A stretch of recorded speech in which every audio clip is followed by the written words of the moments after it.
বা স্থানীয় নেতা কৰিলে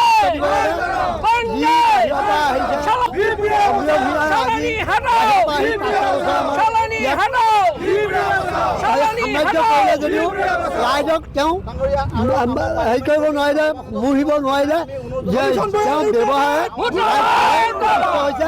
সেইকাৰণে অভিযোগ ইয়াৰ পৰা অতি সোনকালে আঁতৰাব লাগে।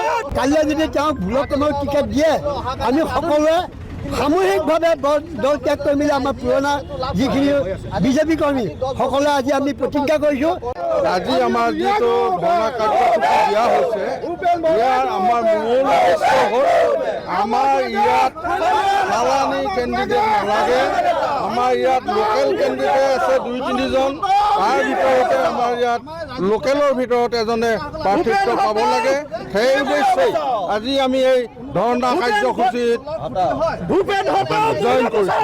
গতিকে আমি আশা কৰোঁ আমাৰ বিহপুৰীয়াৰ লোকেলৰ কেণ্ডিডেট দি পেলাই আমাক এই ক্ষেত্ৰত সহায় কৰে বুলি আমি মুখ্যমন্ত্ৰী হিমন্ত বিশ্ব শৰ্মাদেৱলৈ অনুৰোধ। আমি চালানী প্ৰাৰ্থী বিহপুৰীয়া সমষ্টিৰ পৰা বিচৰা নাই। ভৱিষ্যত প্ৰজন্ম আমাৰ আগবাঢ়ি আহি আছে। আমাৰ ইয়াত থলুৱা কেইবাজনো নেতা ইয়াত সৃষ্টি হৈছে। গতিকে তেখেতসকলক যদি টিকটটো দিয়ে আমি নথৈ সুখী হ'ম, নহ'লে আমি দল ত্যাগ কৰিবলৈ বাধ্য হ'ম। বিহপুৰীয়া সমষ্টিৰ ভৌগোলিক চাৰিসীমাৰ ভিতৰৰ এজন থলুৱা প্ৰাৰ্থীক প্ৰাৰ্থিত্ব প্ৰদান কৰিব লাগে।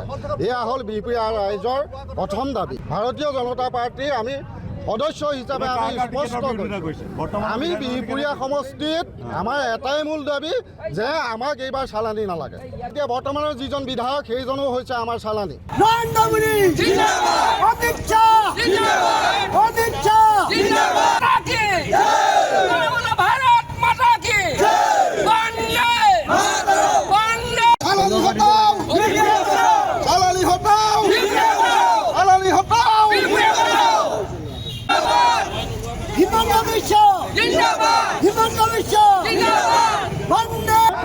আমাৰ সমষ্টি আগন্তুক নিৰ্বাচনত বা স্থানীয় নেতা কৰিলে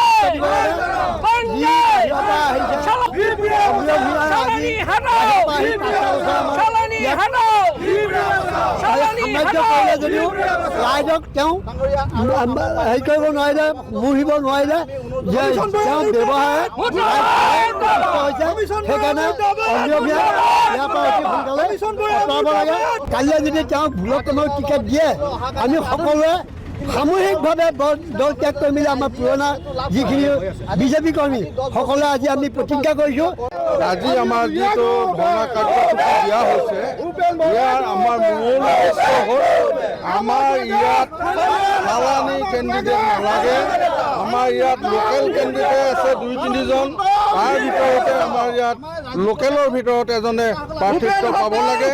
সেই উদ্দেশ্যেই আজি আমি এই ধৰ্ণা কাৰ্যসূচীত জইন কৰিছোঁ।